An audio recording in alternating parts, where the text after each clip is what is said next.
And there is a new disturbing toll emerging from the country as well, and a warning that this may be difficult to hear. Police in Kyiv say another more than 900 civilian bodies have been found in the region since Russia withdrew, most of them fatally shot.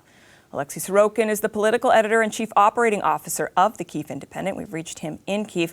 Oleksiy, I want to start with this report quoting the Kyiv police chief saying that more than 900 civilian bodies have been discovered in the region surrounding the capital following the withdrawal of Russian troops. What more can you tell us about that? I think, unfortunately, those are just estimates. We expect that more bodies are going to be found. Obviously, towns like Bucha, Irpin, and Borodyanka are crime scenes. War crimes have been committed. People found with their hands tied behind their backs. Most bodies have been shot. And unfortunately, we understand that only more bodies are going to be found in the Kyiv region and in those areas that Russian troops were stationed. I imagine it's incredibly difficult, in fact, to get a sense of just how high the casualty levels are, given what's happening right now. Well, yes, we've been to Bucha, we've been to Borodyanka, and just walking through those cities with high-rise buildings completely destroyed, with people still stuck under the rubble, and with bodies lying right near the road, innocent civilians killed only because they were Ukrainians. I think, unfortunately, we'll see more of this, and those people who saw this, their life is not going to be the same. I want to talk about what has been happening in Kyiv overnight, targeted for renewed Russian attacks. This is a missile factory that was reportedly targeted. What is your sense of what was happening here and what we know about the Russians are saying in terms of this being potential retaliation? Well, this is a retaliation, despite the fact that Russians are saying that their Moskva ship just suddenly sank by itself. Obviously, we know that Ukraine shot it. So now they will increase their missile attacks. We understand that Russia's reach in terms of ballistic missiles is far. They can hit any city, and that's what they're going to increase. They're going to hit Kyiv, they're going to hit Western Ukraine, and they're going to try to impose fear on Ukrainian population and on Ukrainian leadership as well to prevent it from targeting, for example, other ships. And talk to me about what the impact has been of these renewed attacks that we're seeing overnight. What has that been like for the citizens of Kyiv?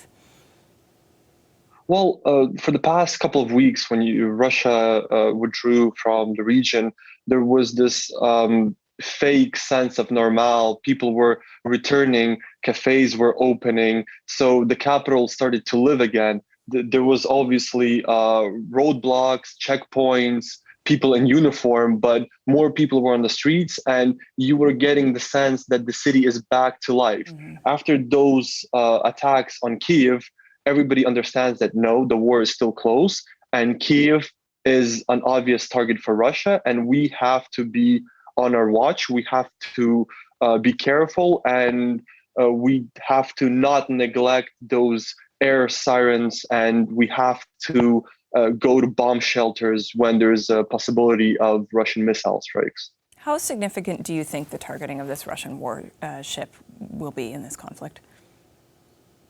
It is. Basically, Ukraine showed Russia that all Russian ships or Russian factories, Russian tanks are fair game for Ukraine. Ukraine has the capacity to target Russian, basically any Russian military vehicle or ship. And now Russia will be more careful. It won't commit unplanned attacks. It will definitely have to adjust its strategy. And we will see, unfortunately for Ukraine, better planning by Russia, but also we understand that Russia now gets that Ukraine is a strong opponent, and you have to actually think through your attacks now. Before I let you go, I do want to just touch on the situation in Mariupol. Ukraine's defense ministry has said for the first time since the start of the invasion, Russia is using long-range bombers to target that city. We know we've seen some dramatic video out of there in terms of the state of things, but what can you tell me about that fight in particular? Well, unfortunately, the situation is dire. We know that the city has been encircled since day one of the war. The defenders of Mariupol were pleading for help. They are asking Ukraine to break the siege. Unfortunately, Ukraine doesn't have the capacity right now to break the siege. And this is an absolutely atrocious situation where basically on live television, we see Ukrainians dying, civilians buried in their backyards, Ukrainian defenders running out of ammunition, out of bullets. And we here in Kyiv, we can't do anything about it. And this is something that breaks my heart. This is something that I think about every day. And unfortunately, I understand that the situation, as we go further, will only get worse. I do want to ask you, it's been more than 50 days now that this conflict has gone on, and just maybe get you in closing to give us a thought about how you view the path going forward in light of what you've experienced over the last 50 plus days. I think this is going to be a fair assumption that I never saw and witnessed something like this. We saw things that I would never ask for anyone to see. We saw war crimes. We see people killed just for being Ukrainian. The stories of women and children being raped. This is absolutely atrocious. This is horrible. And unfortunately, we understand that this will continue. This is our new everyday life.